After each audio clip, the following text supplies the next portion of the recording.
Olá, sejam bem-vindos à segunda parte do nosso último episódio da Retrospectiva 2020. Iremos falar principalmente de dois grandes temas. O primeiro a gente vai abordar no âmbito da internet e das redes sociais, o que foi que aconteceu, falar principalmente da perseguição aos conservadores e iremos falar de tudo relacionado à pandemia. Desde as decisões de prefeitos, governadores, as movimentações do STF, os primeiros embates com relação à vacina e muito mais. Tem mais algumas coisinhas ao longo aí que marcaram o último quadrimestre de 2020, mas já começando, iremos falar inicialmente sobre as redes como um todo. Batalhas no mundo digital.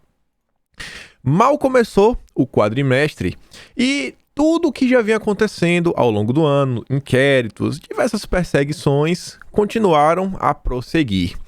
Nós vimos que o site lá da Hotmart acabava por suspender de sua plataforma o grupo do Brasil Paralelo. Eles não poderiam mais postar os seus conteúdos lá por ser classificados como de cunho político. Na época o pessoal perguntou, cara, peraí, por que o Brasil Paralelo não pode, mas a Gabriela Prioli seguia vendendo o curso dela? Felipe Neto entrava para comemorar, a decisão da Hotmart, batendo palmas e falava, Brasil Paralelo, Brasil Sem Medo e outras redes obscurantistas terão seus contratos encerrados no fim do mês. Enquanto isso a gente via, tava lá a Gabriela Prioli fazendo lá o curso dela de Manual da Política. Parece que 2 pesos, 2 medidas. Também tinha lá, inclusive, o curso do Mamãe Falei, o Arthur Moledoval, deputado estadual por São Paulo à época, lá o curso de Política 2.0. A grande questão era calar os conservadores nas redes. O tempo também passava e, no início de setembro, nós vimos o Sleep Giants começar suas movimentações para desmonetizar o professor Olavo de Carvalho. Como fazer com os outros grupos que eles já falaram, agora era a vez do professor Olavo. Começaram lá suas campanhas, diversas coisas. E aí você vê, até o Rodrigo Constantino na época entrou para defender o Olavo e depois o Rodrigo acabou por se tornar uma vítima. Nesse mesmo tempo que tudo isso vem acontecendo, o Ayan, depois de tudo que aconteceu ele no quadrimestre anterior, havia até removido a conta dele no Twitter, ele voltava para o Twitter e prometia que as coisas iam começar a se movimentar.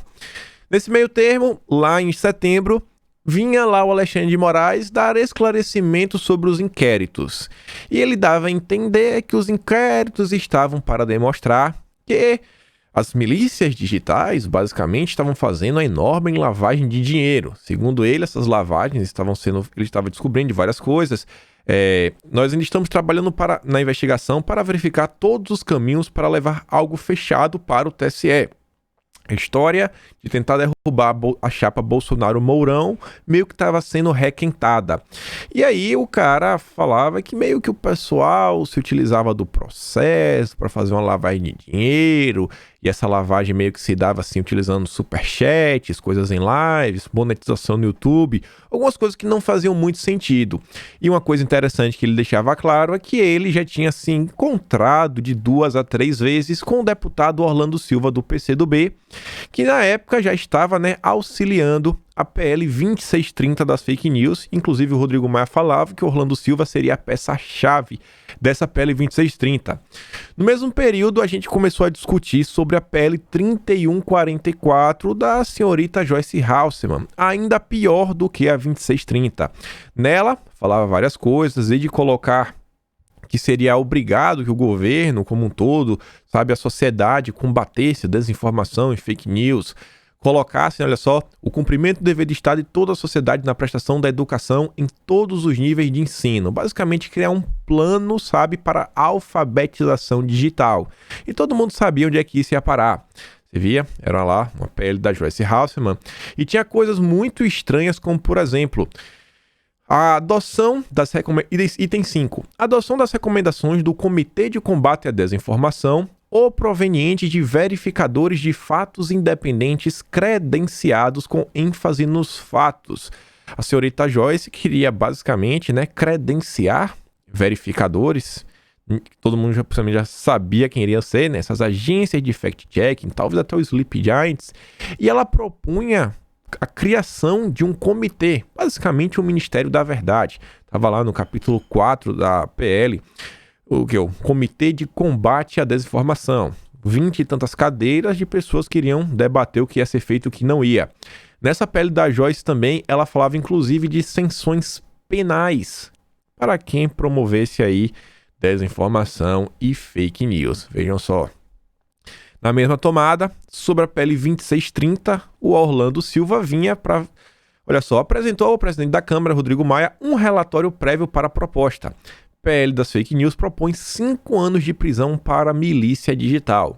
As perseguições não paravam e as ideias mirabolantes continuavam.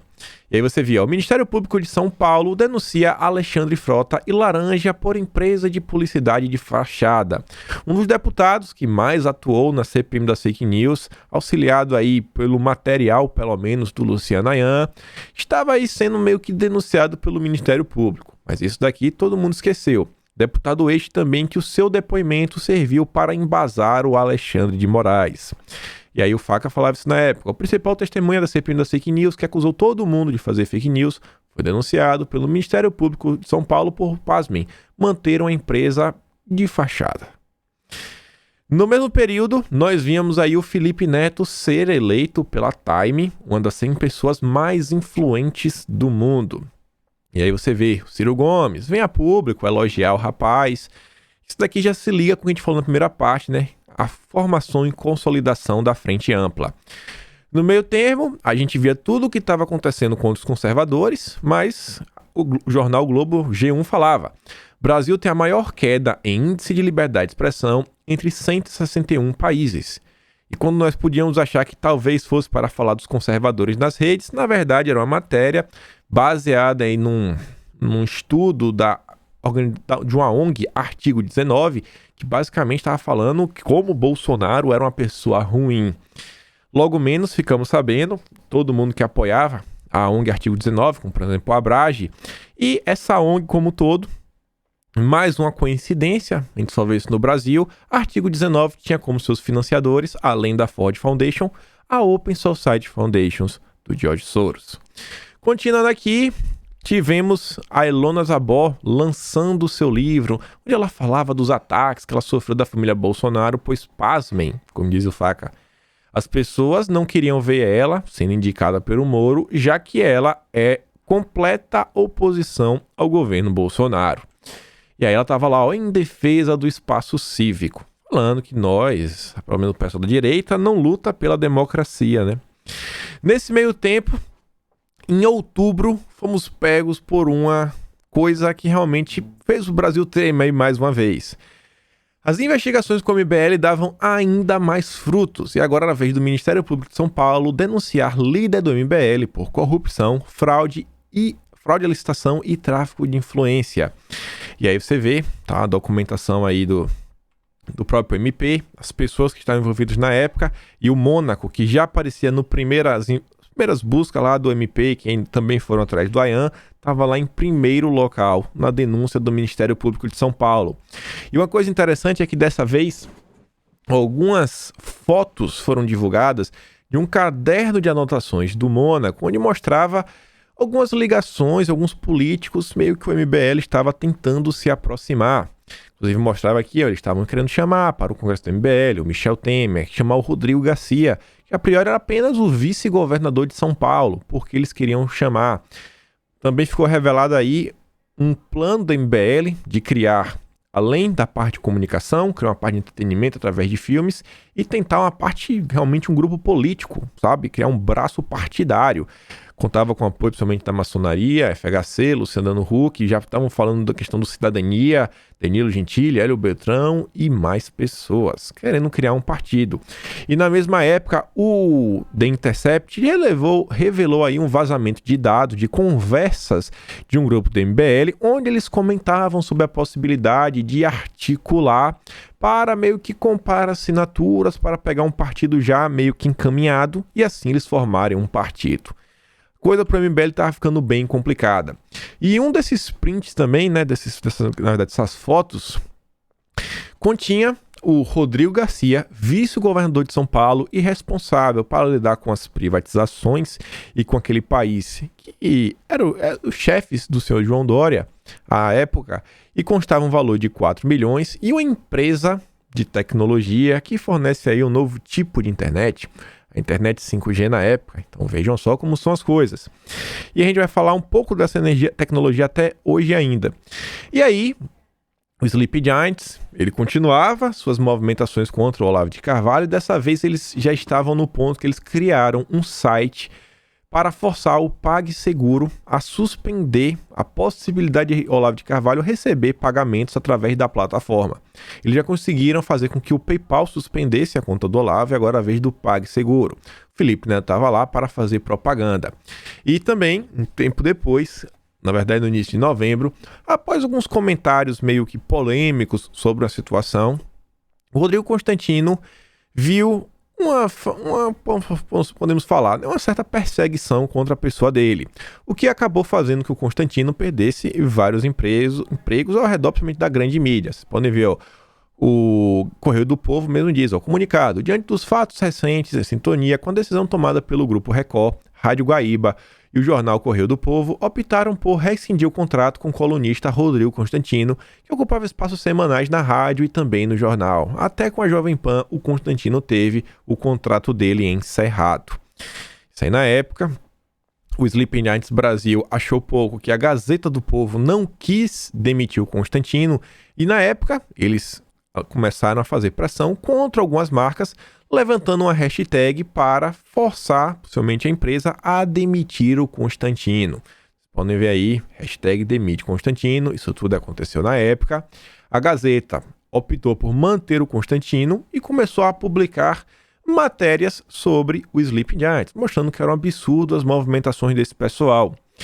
E nesse período da questão do Constantino, algumas pessoas descobriram que existia uma ONG chamada Nossas, onde uma das integrantes é a Alessandra Orofino, que também era diretora do Greg News, e ficamos sabendo que o Nossas tinha lá um braço na empresa, um braço na ONG, que era o Bond, que foi o grupo que desenvolveu o site do Sleepy Giants. Coisas muito estranhas. Alessandra Orofino aí, trabalha ligações com Porta dos Fundos, o Greg News. E a Alessandra Orofino foi, inclusive, uma pessoa que auxiliou o Felipe Neto na montagem do vídeo que ele fez, que acabou aparecendo no New York Times, onde ele fala que Bolsonaro é o pior presidente do mundo. O vídeo este, inclusive, foi compartilhado pelos diretores da Fundação do Jorge Soros. Você vê a Nossas fazendo entrevistas com o Felipe Neto, e também foi descoberto à época que essa ONG já recebeu em algum momento financiamentos do Pierre Omidyar, que era um cara que é um dos fundadores do eBay e um cara que também auxiliava financeiramente, ou já auxiliou em algum momento, o jornal The Intercept. E aí vocês podem ver. Uma coisa também que ficou um pouco claro para as pessoas é que um dos primeiros alvos do Sleeping Giants foi o Jornal da Cidade Online.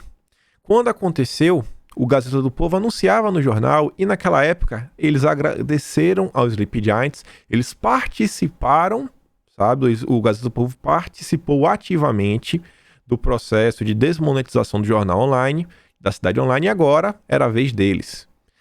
Parece que quando é com você é mais complicado, né? Quando é com você é mais complicado. Se é que podemos falar assim. E aí foram várias e várias matérias feitas pela Gazeta do Povo, agora para tentar se defender.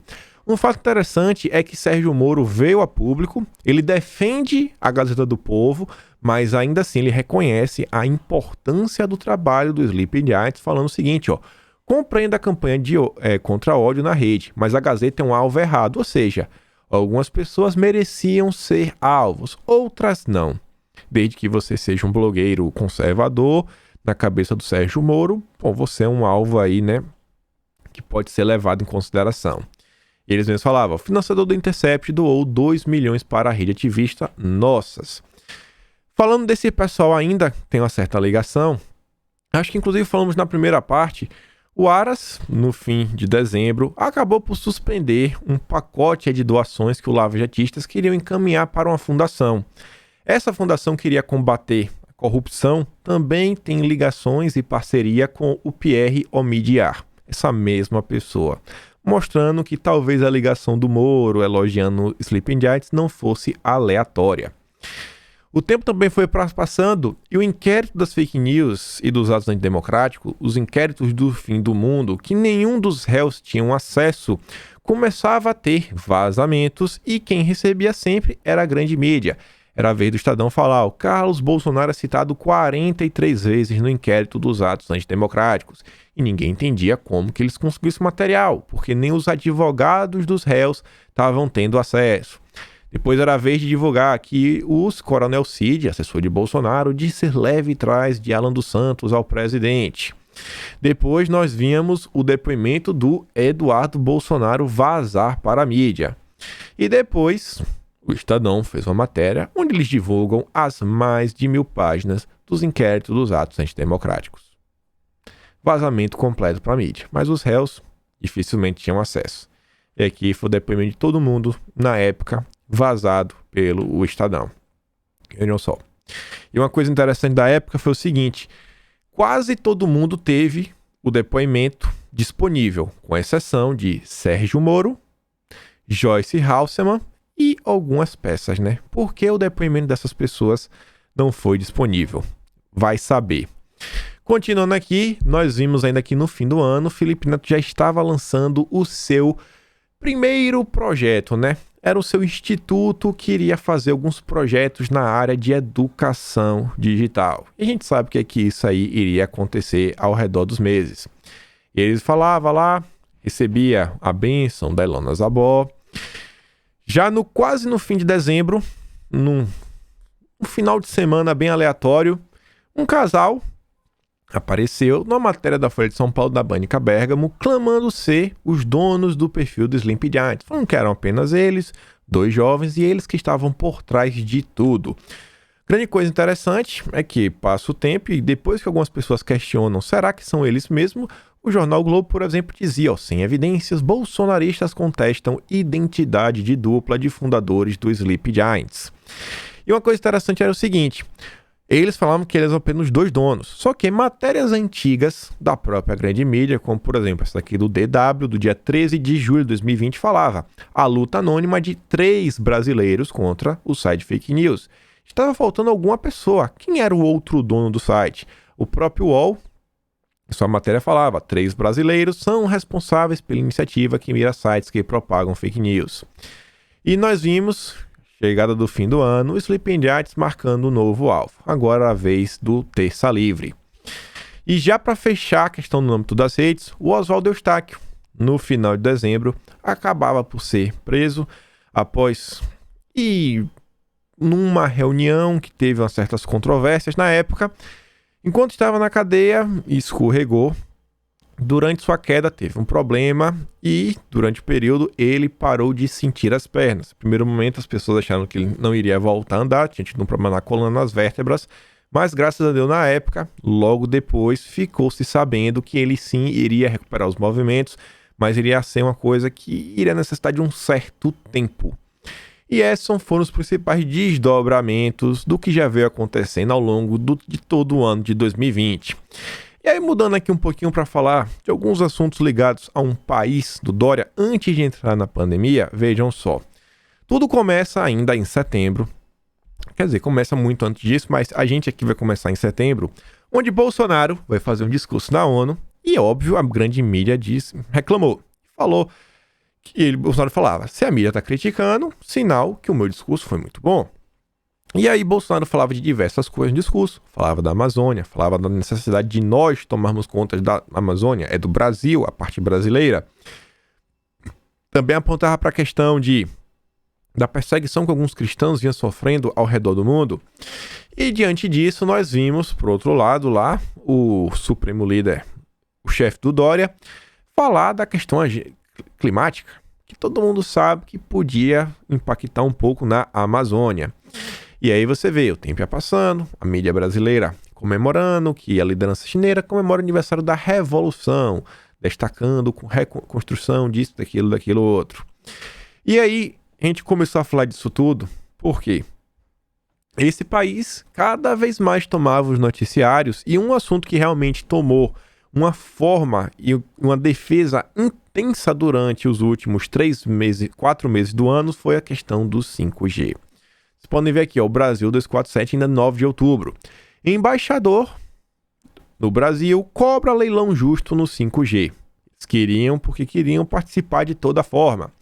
Nesse meio tempo, a gente via que cada vez mais a presença dessas pessoas no Brasil aumentava, como por exemplo no grupo CPFL, parte de energia, eles já estavam colocando suas manguinhas de fora, tudo parte do pacote de expansão que eles defendem dentro da nova Rota da Seda, One Road, One Belt, a ideia do grande cinturão. Depois vinha o Jornal Globo, se o Brasil bloquear a Huawei, relação comercial com os chefes do Dória pode ser prejudicada, diz especialista. Quem será que é esse especialista? Nós vemos aí o Estadão, 5G sob o ponto de vista técnico-jurídico. Eles chamaram ninguém mais do que menos do que o CEO do grupo lead do João Dória, o José Ricardo, um cara ligado ao Dória. Depois você via que o presidente da empresa disse que banimento fará brasileiro pagar mais caro. Na época, inclusive, o Mourão defendeu que o importante é o preço barato, esquece a segurança nacional. Depois nós víamos mais um, Luiz Fernando Furlan. Mais quem? Mais uma pessoa, né, ligada ao grupo lead do João Dória. Tempo passava, vejam só, presidente da Huawei elenca pontos negativos de possível banimento de participar do leilão brasileiro. Mais matérias, Folha de São Paulo. Governo dos Estados Unidos promete crédito e teles brasileiras para não comprar as outras coisas. E aí, né, colocava isso como um grande problema. Contra os chefes do Dória, americanos se oferecem para financiar 5G no Brasil. Depois vocês veem que a própria grande mídia, através da revista Oeste, nos informava que jornalistas brasileiros, em algum momento, receberam patrocínio dos comunistas. E aí mostrava a questão dos valores, mostrando que o seguinte, a Globo, por exemplo, foi responsável por arrecadar R$109 mil entre 2017 e 2018. Além das duas empresas de comunicação, a que controla o jornal Correio Brasiliense também abocanhou alguns dólares, 15.450. Já a Folha de São Paulo foi um recorde, arrecadou 405 mil dólares entre 2016 e 2020. E aí mostrava lá os valores, trouxeram tabelas e tudo na época. O tempo continuava e você via o pessoal muito satisfeito, que Bolsonaro colocou uma pessoa lá para tratar do 5G, que a priori falou tudo que Bolsonaro queria escutar. Era uma mensagem clara, né, para quem estava querendo apostar no outro lado. Depois, foi o que eu falei com vocês, era a vez do Mourão falar sempre suas declarações polêmicas, que excluir a Huawei seria um problema. E Rodrigo Maia, inclusive, falava, eu concordo. Nós vimos também, a expansão continuando, que o Carta Capital decidiu que a cada 15 dias, às quartas-feiras, eles iriam trazer artigos só falando, né, sobre os comunas. Depois você vê, a ala ideológica prepara decreto contra a Huawei e a empresa deve ir ao Supremo, mostrando que agora já iriam partir para o lobby dentro do judiciário. Nesse meio tempo, já chegando no final do ano, Rodrigo Maia, sabendo que ele ia sair da frente da presidência da Câmara, ele já deixou um presente meio que arrumado. Na época, ele criou aí uma frente, né, um grupo, para acompanhar o leilão do 5G e entregou, né, a liderança para a deputada Pétala, do Partido Comunista do Brasil. E aí você pode ver, continuando aqui, uma das últimas matérias, que foi uma das mais absurdas que tivemos ao longo do ano, foi Huawei. Somos parceiros do Brasil há mais de 22 anos. Uma matéria que o Globo falava que o conteúdo era responsabilidade do anunciante. Era uma matéria de apenas propaganda política de um certo produto e tecnologia. Ainda vimos no fim do ano um grupo de senadores aprovar uma lei que Bolsonaro falou que iria vetar na época, que eles queriam tornar possível vender 25% do território brasileiro para estrangeiros. Olha só como são as coisas. Nós ainda vimos Bolsonaro divulgar que os comunas fazem proposta de polo pesqueira para tomar conta de toda a pesca do litoral brasileiro. Fechando esse pacote aqui, entrar agora no último assunto, que é um grande assunto aqui, vai levar pelo menos outra metade do vídeo, para falar das últimas movimentações em torno da pandemia, vacina, do Ditadoria e muito mais. Então, depois que tudo que a gente viu no primeiro semestre, que foi o primeiro quadrimestre, foi o Brasil se fechando, nos 4 meses seguintes, as coisas começam a ficar um pouco mais amenas. Nos últimos 4 meses, a gente vê as coisas meio que melhorarem para depois ter realmente assim uma volta de forma muito rápida, abrupta, para um quadro não muito bom para o Brasil. Um quadro em que tudo estava se fechando de novo. E a gente vê aqui, ó, por exemplo, no dia 1º de setembro, falava que até 90% dos infectados podem não transmitir. Mostrando que não, as coisas não são tão assim. Depois que estavam tendo quedas no número das mortes, 12% a menos, 1º de setembro. O povo já estava indo para as praias, a grande mídia sempre revoltada, sempre com raiva que o povo estava indo para a praia. Multidão invade, olha só, invade o litoral de São Paulo mesmo com restrições. Nesse meio tempo, o Dória já avisava que ele vai estender a quarentena até que chegue a vacina no Brasil. Mesmo sem data, o Dória fazia questão de afirmar isso.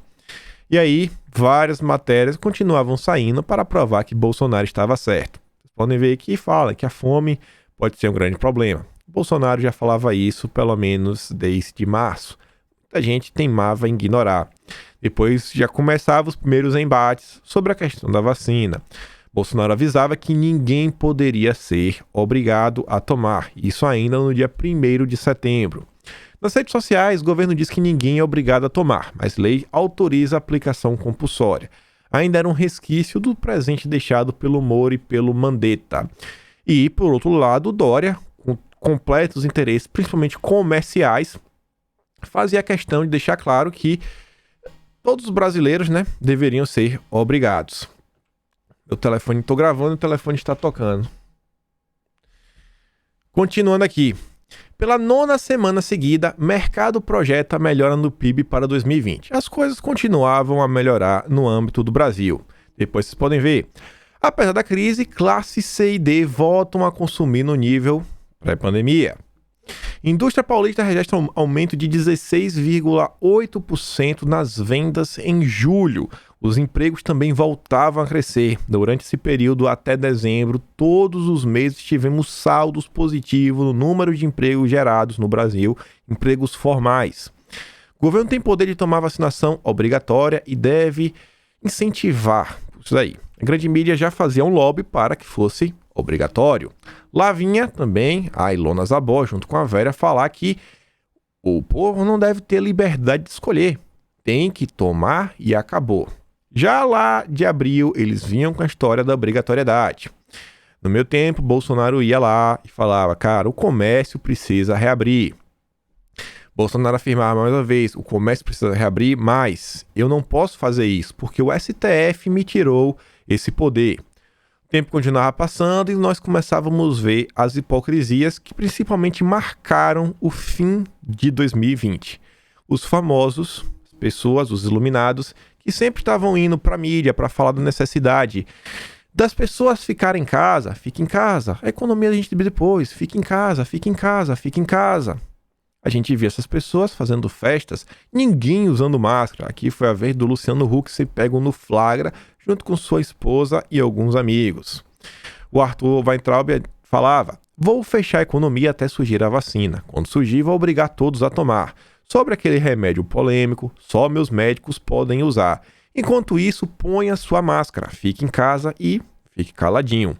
Tudo culpa do presidente. Esse é o democrata exemplar da mídia. O tempo passava e a G1 falava, falta de vitamina D pode aumentar risco da doença. E Bolsonaro já em abril zerava os impostos, nos produtos ligados aí à vitamina D. Mais uma vez, Bolsonaro estava certo. Depois era a vez de nós vermos a OMS avisar que a economia precisava ser reaberta. Não dava para manter as coisas com a economia fechada. O mundo precisava continuar andando. Nesse meio tempo, você vê, pode tirar a máscara, moleque, diz Bolsonaro à criança. A mídia querendo criar um caos. Enquanto isso, Bolsonaro querendo trazer esperança para o povo. O tempo ia passando e o povo já não aguentava mais ficar em casa. Rodovias de São Paulo registram congestionamento na saída para o Férias de Independência. Por falta de demanda, São Paulo fecha hospital de campanha. Estava em queda, vertiginoso número de casos. Praias de São Paulo, Rio de Janeiro e Nordeste ficam cheias com sábado de sol. Mais pessoas passeando pelas praias, sem máscaras, aglomerações no Rio de Janeiro, aglomerações nas praias. Inclusive, nessa época, o pessoal começou a levantar uma campanha que era o Aglomera Brasil. E a coisa começou a crescer. E aí a gente via, né, as pessoas comuns tentando voltar a trabalhar, Bolsonaro caminhando pelo país, mas a grande mídia sempre fazendo questão de incutir, né, um medo nas pessoas. Você vê, Luciano Huck fez uma parede de plástico para se isolar das pessoas no seu programa, mostrando atitude completamente diferente do presidente na época. Ainda sobre a vacina, o biólogo, o Átila, que tanto participou do ano de 2020, fez uma postagem que depois ele veio apagar, onde ele afirmava para todo mundo que ele só iria ser vacinado depois que muita gente fosse na frente. Ele não confiava no que estava vindo aí, ele não queria ser o primeiro. Depois nós víamos de novo a questão do Bolsonaro divulgando. Sem comprovação, zinco e vitamina D devem ter impostos zerados por governo. E o tempo passava e falava que falta de vitamina D pode aumentar o risco. Sem dados, Bolsonaro diz que isolamento poderia levar a problemas psicológicos. E depois mostrava que problemas psicológicos vinham subindo. Depois nós vimos, né, mais informações sobre o tema. Mais Bolsonaro falando da questão da economia, da importância. Depois nós vimos mais e mais absurdos. Era a vez agora da Justiça do Trabalho proibir aulas no Rio de Janeiro. Uma coisa que passou o ano todo, sem as pessoas comentarem muito, foi a questão das crianças. As crianças e os jovens ficaram sem estudar basicamente durante todo o ano de 2020. Aulas que não funcionavam, lives que caíam, crianças sem internet em casa, mas enquanto isso a grande mídia fazia questão de colocar fotos e fazer malabarismos apenas para manter a situação da forma como estava. Justiça proíbe retorno às aulas do Rio de Janeiro. Mais uma matéria sobre o assunto da época. Caiado diz que aulas presenciais serão retomadas apenas com a chegada da vacina. E aí o Átila vem nos falar que o mais provável é que a imunidade dure uns 2 anos e mesmo as vacinas que não sejam completamente protetoras. Então teríamos cenário B ou C da figura do dia anterior, com surtos secundários aparecendo depois de 1 ou 2 anos e máscaras e isolamentos pelo menos no inverno. Ele já deixava claro que a situação nunca iria passar. Ele queria porque queria que essa se tornasse a nova realidade do mundo. Enquanto isso, a questão da vacina continuava andando e a vez de agora era da Band fazer propaganda para os comunas, lá do produto do senhor João Dória, que a eficácia até o ano de 2020 ainda não havia sido comprovada. Quando isso daí você vê, o CEO do laboratório explica por que o Brasil foi escolhido como parceiro. Todo mundo sabe pelo que foi na época, o senhor João Dória. E aí, na época, ele foi para Brasília para tentar convencer o Pazuello a comprar seu produto. E caso isso não acontecesse, ele já tinha um plano B. Ele queria se utilizar de políticos, deputados, senadores, para tentar judicializar a situação. E nessa ida a Brasília, ele já aproveitou para se encontrar com Randolph Rodrigues. Veja só como são as coisas. Nesse mesmo período, a gente vê o LIDE promovendo aí, né, lives com informação, agradecendo aos comuninhas. A Beatriz Kiss, deputada federal, propunha uma PL para tornar a vacinação facultativa diante do cenário que vinha se desenhando. E aí chegamos em abril com as discussões sobre a obrigatoriedade ficando ainda mais acalorosas e tomando todo o debate brasileiro. Agora era a vez do João Amoedo e do Sérgio Moro virem a público pedir pela obrigatoriedade. Eles eram completamente a favor. O antagonista óbvio saiu também para defender a opção do Sérgio Moro. Enquanto isso, a OMS falava que não deveria ser obrigatório. Não faz sentido ser obrigatório. E aí, por outro lado, vem lá que os amigos do Dória defendem, e pedem cooperação com o Brasil. A grande mídia como um todo soltava a mesma matéria. Falavam lá que o produto do Butantan é seguro, mas aval sobre a eficácia fica para o fim do ano. Em outubro, se esperava que, possivelmente, no dia 20, entre o período do final de outubro, se esperava que eles apresentassem os dados oficiais para a Anvisa. Eles adiaram. Iriam mostrar em novembro. Adiaram de novo. Iriam mostrar no final de dezembro. Adiaram mais uma vez. E a gente terminou em 2020 sem saber da eficácia do produto. Essa foi apenas a primeira vez. Depois, era a vez da extrema esquerda entrar no jogo para também pedir a obrigatoriedade. Aí era a vez do Ciro Gomes, falava que estava indo no STF para entrar com ação pedindo a obrigatoriedade. O PT apresentou um projeto para também tornar obrigatório. Mais pessoas defendendo, agora a vez do Pablo Hortelado defender a obrigatoriedade. E aí, diante de todo esse cenário, o STF, através do Lewandowski, optou por levar o tema para plenário. Vamos levar para o plenário e decidir se vai ser obrigatório ou não. E aí, veja só, estava lá marcado e isso iria acontecer no final do ano e foi uma ação protocolada pelo PDT do Ciro Gomes.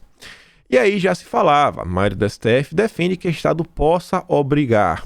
O cenário já estava bem desenhado e parecia que iria ser isso mesmo na época. O STF pode debater restrições a quem não quiser se vacinar, em vez de tornar obrigatório. Quem sabe você não poder sair do Brasil, não poder ter passaporte, não poder se matricular em instituições de ensino. E aí entra o Rodrigo Maia para apoiar e falar que sim, que restrições devem ser impostas. Quem não quiser, que arque com as consequências. E aí o Maia começava a se mover, reunia governadores para discutir já um plano de vacinação, mesmo sem ter nenhum produto disponível no mercado. E aí você via, fórum de governadores, o Maia com Columbre e diversos deles. Enquanto isso, mais e mais hipocrisia. Era a vez do Mandetta ser encontrado jogando sinuca completamente sem máscara, desprotegido, com várias pessoas.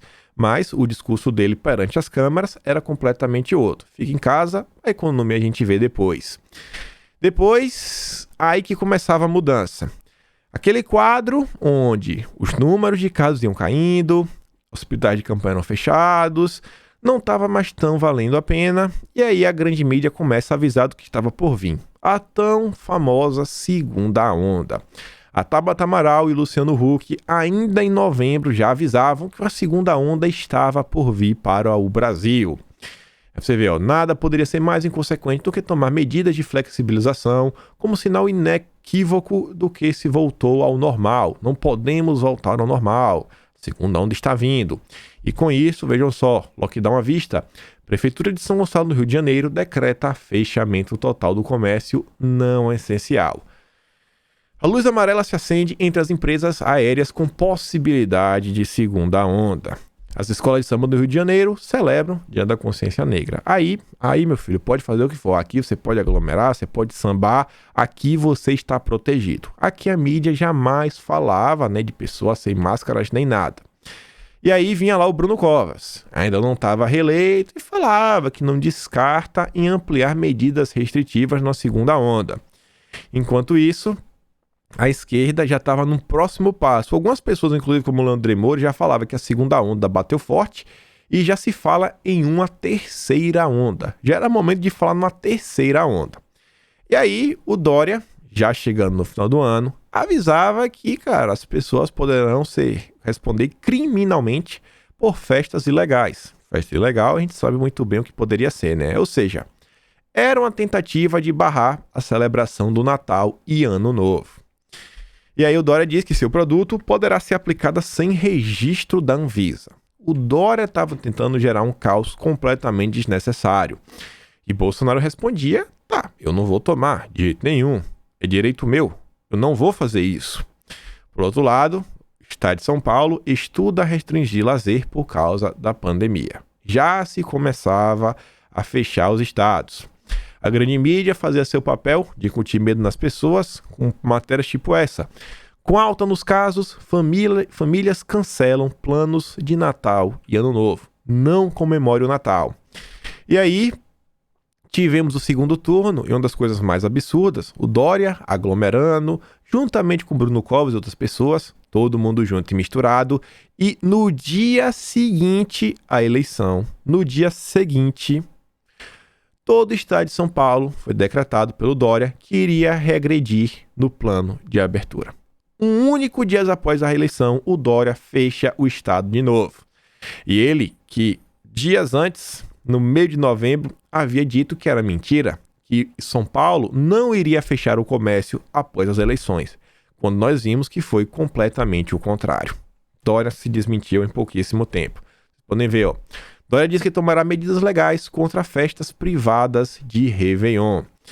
E aí, nesse período, uma coisa que aconteceu, um desgaste, ainda nos primeiros 4 meses do ano, na verdade em março, Eduardo Bolsonaro tinha culpado um certo país pelo que estava acontecendo e o embaixador tinha repudiado a fala. Mas no dia 30 de novembro, a grande mídia brasileira revelava documentos secretos que a CNN havia obtido de que esse mesmo país meio que tinha conduzido as coisas de forma incorreta nas fases iniciais. Até a própria Folha de São Paulo trouxe essa. Os documentos mostram que o país escondeu casos no início da crise sanitária. Reino Unido, e aí no dia 2 recebemos a notícia que o mundo todo, uma grande parte do mundo comemorou. Que foi o quê? Que o Reino Unido aprovou a vacina da Pfizer. Agora estava pronta para ser utilizada. E aí, o Lewandowski marcava o julgamento para o dia 11 de dezembro para discutir sobre a obrigatoriedade. Enquanto isso, o FRJ alertava para a explosão de casos e pedia fechamento de praias e eventos. Paraná instaurava toque de recolher. Na Alemanha, se fechava até janeiro. Na Espanha, reuniões limitadas para o número de pessoas. Carlos Moisés, que havia sido meio impeachmentado, ele foi afastado e depois voltou, também implementava toque de recolher em Santa Catarina. Mais uma vez aqui, veio duplicado, veio aqui também duplicado. Calil proibia bebidas alcoólicas em bares em outros locais. E aí nós vimos aí o Dória, João Dória, no dia 8 de dezembro, se encontrando mais uma vez com o embaixador do país que ele tanto ama.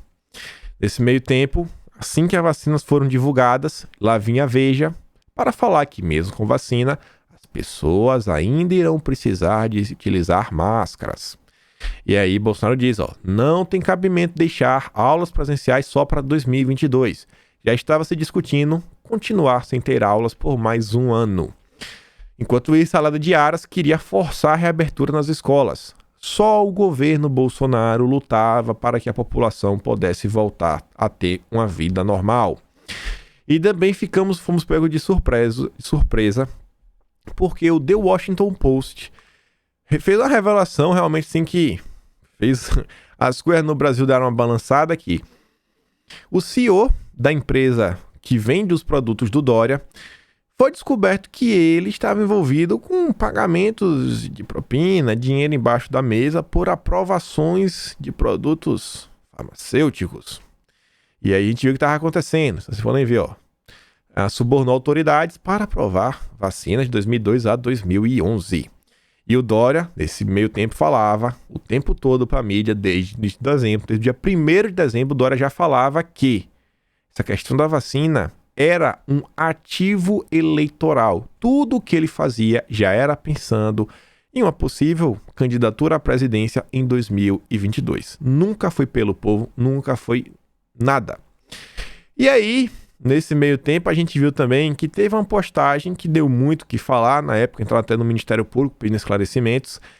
O João Dória, ele tem uma equipe mas dessa daí não é nenhum gabinete regular nem nada, pelo menos a mídia não trata dessa forma, onde foi descoberto que o perfil oficial do Instituto Butantan, o perfil oficial, na verdade, estava sendo utilizado pela equipe João Dória. Foi aqui utilizada, todo mundo viu. Cara, isso estava muito estranho e pediram esclarecimentos para o Dória. Nós vimos nosso ministro também, Ernesto, falar a importância das decisões individuais, a importância de lutar pela liberdade. A gente não pode aceitar algumas coisas. Ele, inclusive, fez uma grande crítica ao grande R, que como ele falava, que é uma teoria da conspiração. E aí o grande R você vê, você acha no próprio site oficial do Fórum Econômico Mundial, no canal oficial do Fórum Econômico Mundial também tem, o grande R, tá tudo lá. E você vê aqui, Europa controla a segunda onda e tenta evitar terceira. As coisas continuavam a avançar.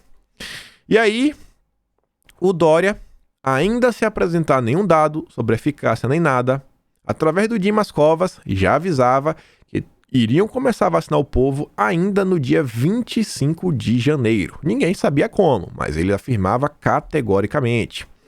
E aí o diretor da Anvisa falava, cara, boa sorte para quem está estipulando a data. A gente vai fazer as coisas como elas devem ser feitas. Diante disso, o Rodrigo Maia vem a público para falar, olha só, a Anvisa está me preocupando o uso político por parte da presidência da República. Algo completamente descabido. E aí o Felipe Martins via mais uma vez trazendo a matéria do OMS falando, a obrigatoriedade é desnecessária. É melhor você tentar dialogar e convencer a população. E aí o Pazuello teve a reunião com Dória, discutiu e falou, cara, não vou dar... a gente vai comprar o que funcionar. Depois que tiver testes, depois que a Anvisa aprovar, a gente vai comprar o que for disponível. Não vamos comprar um produto duvidoso como o seu. Isso aí na época todo mundo falou. E aí o Dória, diante desse encontro, resolveu, avaliou entrar com ação no STF e emenda em medida provisória para bancar o seu produto, já que o governo não queria afirmar o compromisso de compra. Nesse meio tempo, outra coisa bem interessante que aconteceu na época foi o Leonardo Coutinho. Ele fez assim algumas coisas para mostrar que o Dória, ele tinha uma ideia de vender como se fosse a vacina do Brasil. Apenas uma campanha de marketing para esconder de onde veio. Porque o que foi que ele fez? Ele requisitou a fabricante que pegasse a caixa original e modificasse para colocar um friso verde, diversas outras coisas. Ele sempre colocava imagens borradas para tentar encobrir a origem do produto. Inclusive colocava Instituto Butantan, sendo que a coisa já veio pronta de outro país. Ficava claro o uso do marketing político para o Dória. E aqui, por exemplo, era uma foto da empresa distribuindo na Indonésia, que também comprou. Aqui o produto original sem o marketing por parte do João Dória. Você vê, a vacina do Instituto Butantan. Era o tempo todo o uso da propaganda e do marketing por parte do Dória. E aí vale a pena só relembrar. Essa questão toda, o Dória deixava claro.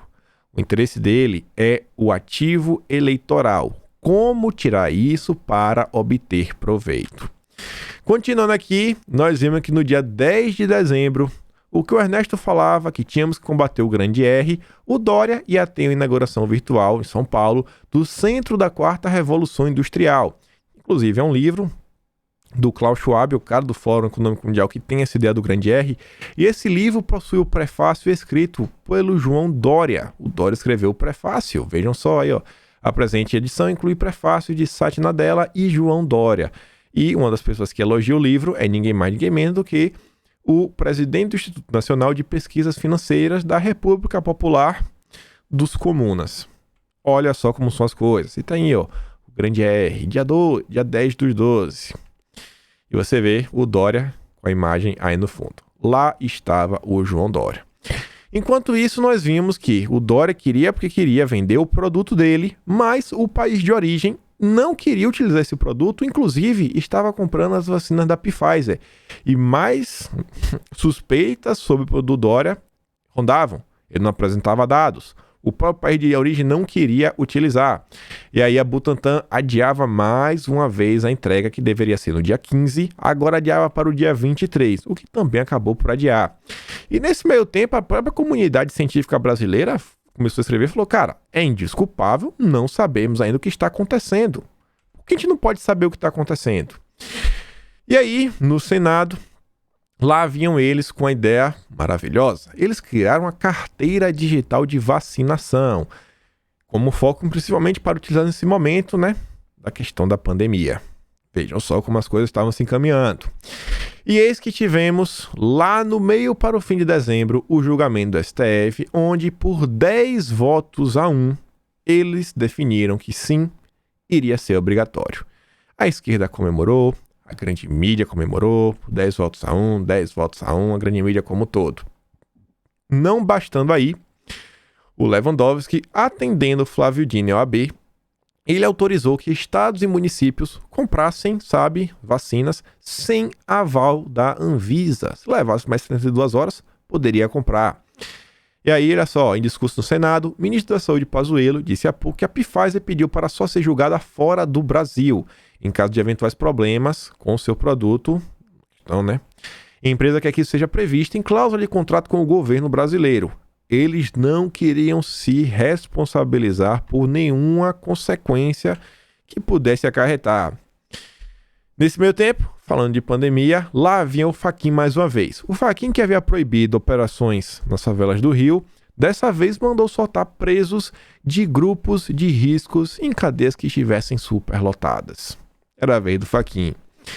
E aí, a Justiça suspendeu o decreto do Dória contra bares e restaurantes. No fim do ano, Dória, que tentou fechar o estado, ele queria fechar bares, restaurantes, a Associação de Bares se juntou, foi a público e falou, cara, não dá, a gente precisa abrir. Eles foram na Justiça, a Justiça derrubou a decisão do Dória, porém, não demorou muito, veio lá o Fux e atendeu o pedido do Dória e restabeleceu, sabe, o estado completamente fechado que o Dória colocou São Paulo, né? Dória não queria de jeito nenhum deixar que a população trabalhasse. E aí nós tivemos um caso bem interessante, que esse foi um dos primeiros casos que aconteceu e foi em Búzios, que depois que o prefeito decidiu fechar tudo, a população se rebelou, tomou as ruas e forçou o prefeito a reverter a situação. Búzios foi o primeiro caso. E aí, já chegando muito próximo ao Natal, faltando 7 dias, lá vinha o Átila falar, não façam festas de Natal. Festa de Natal só vai piorar a situação, A grande mídia, como sempre, criando problemas, colocando Mandetta como um dos brasileiros do ano, Felipe Neto, o Dimas Covas do Butantan, o parceiro do Dória. Enquanto isso, também nós víamos a nova narrativa surgir. Além da segunda, terceira onda, era a vez de uma nova cepa 70% mais contagiosa tomar os noticiários. Vindo do Reino Unido, já havia chegado na Itália e chegou ao Brasil até o final do ano. Aquelas ações que todo mundo achava um absurdo, que ocorreram no início do ano, que inclusive Bolsonaro cobrou do Sérgio Moro na reunião ministerial, voltavam a ocorrer. Era a vez da polícia bater em reuniões, festas, bares, prendendo várias pessoas. Aqui foi só foto de um dos eventos. E enquanto isso acontecendo, o exemplo de Búzios começava a ser propagado. Depois foi a vez de Montes Claros, em Minas Gerais, onde a população se rebelou sobre as decisões do prefeito. Não vamos aceitar o que está acontecendo. Enquanto isso, vinha lá o Ângelo Coronel, presidente da CPM das fake news, falar que, cara, ele estava, na verdade, propondo 8 anos de prisão para quem não tomasse a vacina. E aí o Butantan, vejam só, diz que está em última fase de testes e que vai ser concluída. A priori estava marcada para o dia 23. São Paulo está preparado para vacinar em janeiro. E aí o Dória dobra a aposta. Em 25, vamos vacinar todo mundo. Depois Dória falava, olha só, o governo de São Paulo anuncia que tem eficácia para o uso emergencial. Anunciou, não apresentou dados. A única coisa que aconteceu no dia 23 de dezembro, na verdade, foi, mais uma vez, a comunidade científica desconfiar que existia algo de errado com o produto do João Dória. E aí você vê, inclusive a própria Reuters falou, cara, não, jamais se divulga algo assim. Por quê? Porque o Dória acabou por adiar mais uma vez a entrega dos resultados que estavam previstos para o dia 23. O mundo todo colocou uma lupa e falou que tem algo muito estranho acontecendo em torno do governador de São Paulo, lá no Brasil. O tempo passava e aí Dória tomou uma das medidas mais absurdas do ano. Dória literalmente fechou completamente o estado de São Paulo. Dória colocou o estado de São Paulo na fase vermelha e o que ele foi fazer? Ele fugiu e foi para Miami. O pessoal ainda fez brincadeiras. Tem gente que fecha a porta do apartamento para viajar. Tem gente que tem que fechar janelas e ver essas coisas porque mora numa casa. Tem gente, como o seu João Dória, que fecha um estado inteiro antes de passar suas férias em Miami. E o pior, ele foi pego em outro país fazendo compras e sem máscara. Na verdade, a máscara que caía era a máscara da hipocrisia. E aí, diante disso, alguns prefeitos, cara, falaram que não iriam aceitar. No início, 9 prefeitos da Baixada Santista falaram que eles não iriam acatar as decisões do Dória. Depois, 18 prefeitos, ampliou para 18, falando, cara, não vamos fechar o comércio. E aí nós vimos a população de Manaus, depois de Búzios, depois de Montes Claros, agora a vez de Manaus tomar as ruas contra o fechamento, contra os lockdowns. E aí, diante disso, o governador do Amazonas, o Wilson, decretou que ele iria revogar o decreto. Chegava o fim de ano e o povo não aguentava mais. Banhistas se aglomeram sem máscara na Ilha de Campos. De Capão da Canoa.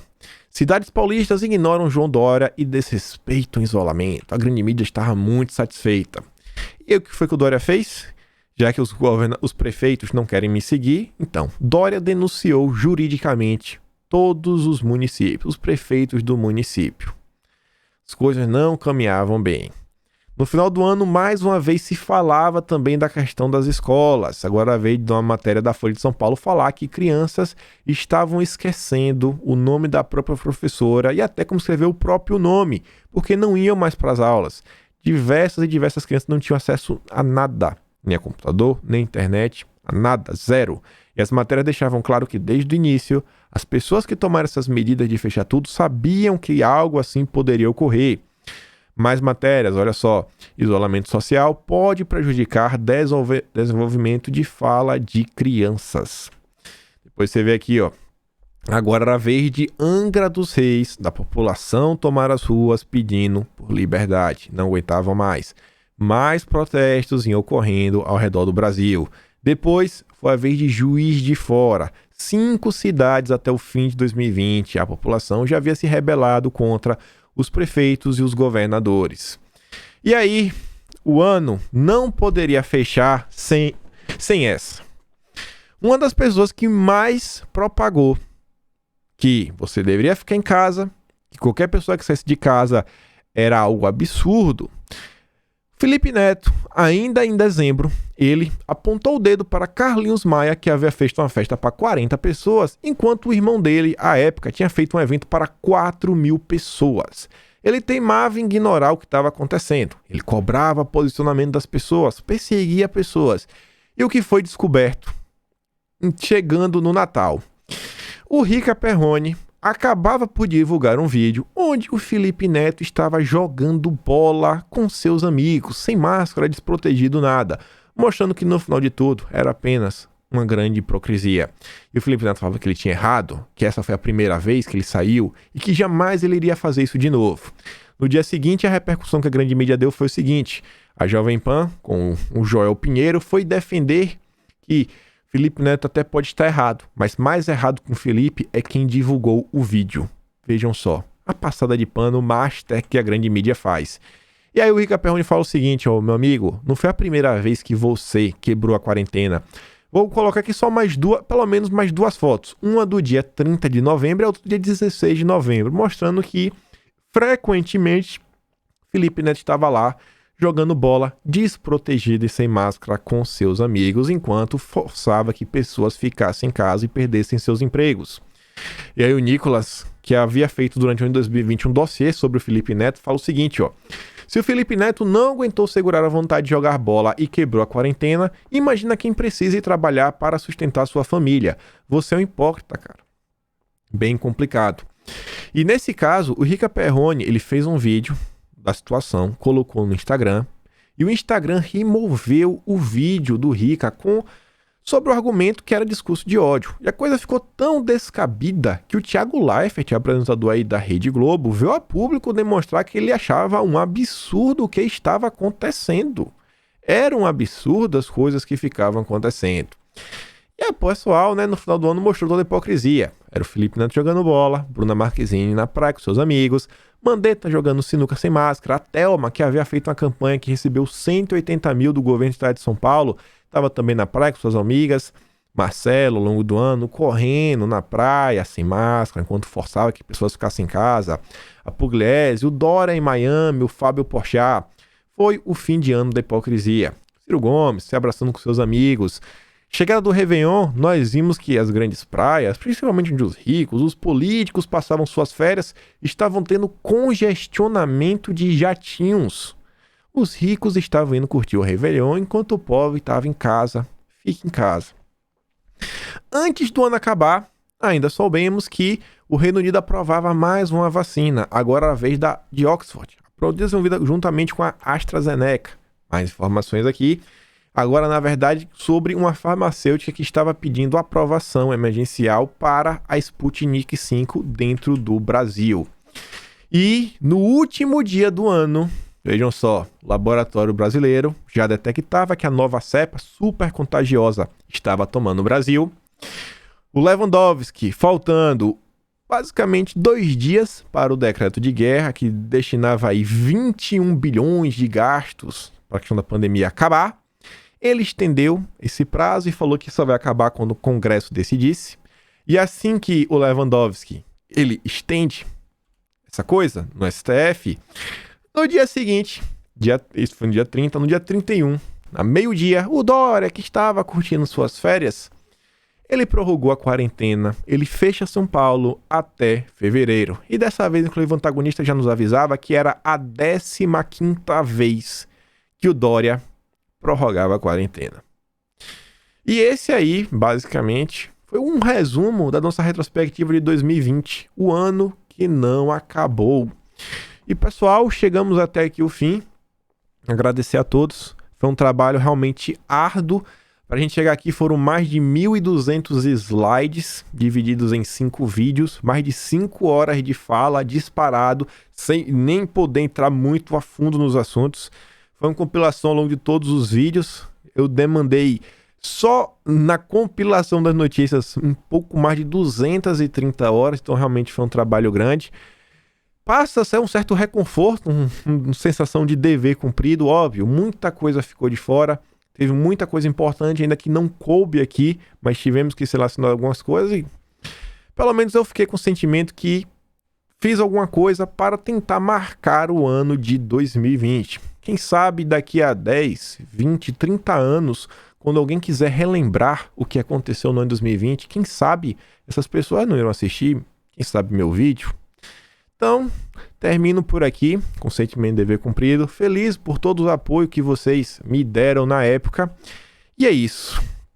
Aquele grande beijo e abraço, tamo juntos e até mais. Fui, galera.